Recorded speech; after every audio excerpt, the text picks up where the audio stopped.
Salam sejahtera buat kita semua. Baik, perkenalkan nama saya Kristi Besiombing dengan nomor absen 24. Saya dari kelas A2 dengan NIM 2107459. Saya dari Prodi Pendidikan Bahasa Indonesia, Fakultas Keguruan dan Ilmu Pendidikan. Saya berasal dari Universitas Maluku Saleh. Nah, di sini saya akan menjelaskan atau memaparkan materi tentang sejarah perkembangan kritik sastra di Indonesia. Bagaimana sih sejarah perkembangan kritik sastra di Indonesia itu? Nah, mari kita saksikan dan mari kita melihatnya. Nah, di sini saya akan menjelaskan. Nah, di sini ada 4 poin yang saya akan bahas. Yang pertama yaitu poin pertama kritik sastra. Kritik sastra di Indonesia baru dikenal setelah budayawan dan sastrawan melanjutkan dan belajar pada pendidikan barat.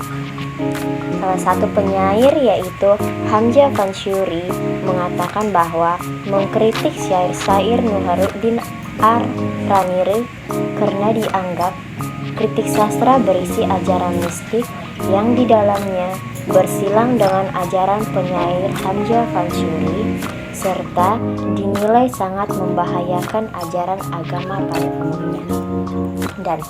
Dan pada abad ke-20, dunia kritik sastra di Indonesia muncul pada awal abad ke-20. Pada awalnya, istilah kritik kurang dihargai, namun istilah kritik tampaknya berkembang dengan baik. Nah, ada salah satu kritikus sastra yang terkenal di Indonesia yaitu dengan yang bernama H.B. Jansin.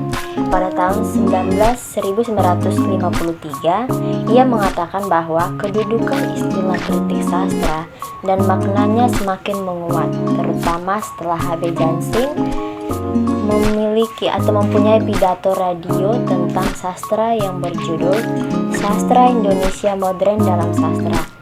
Kemudian sastranya diterbitkan dan dikembangkan dan diperluas menjadi 8 jilid dengan judul Sastra Indonesia Modern dalam Kritik dan Esai. Itulah menurut pendapat salah satu kritikus Indonesia yang bernama H.B. Jansin pada tahun 1967.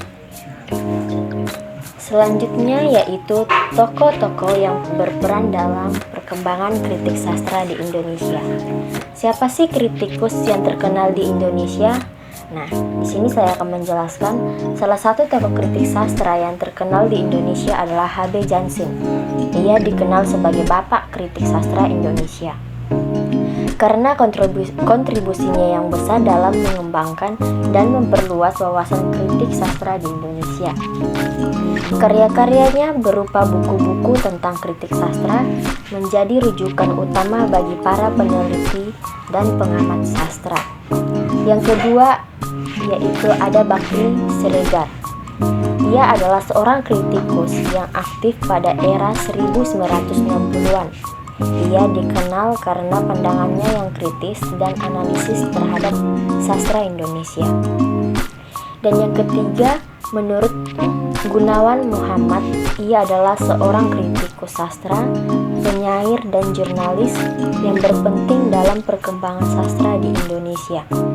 Ia juga pendiri majalah Sastra Horizon yang memainkan peran penting dalam dunia sastra Indonesia. Nah, dari materi yang saya jelaskan, maka dapat ditarik kesimpulan bahwa dalam perkembangannya, kritik sastra di Indonesia mengalami berbagai perubahan dan transformasi.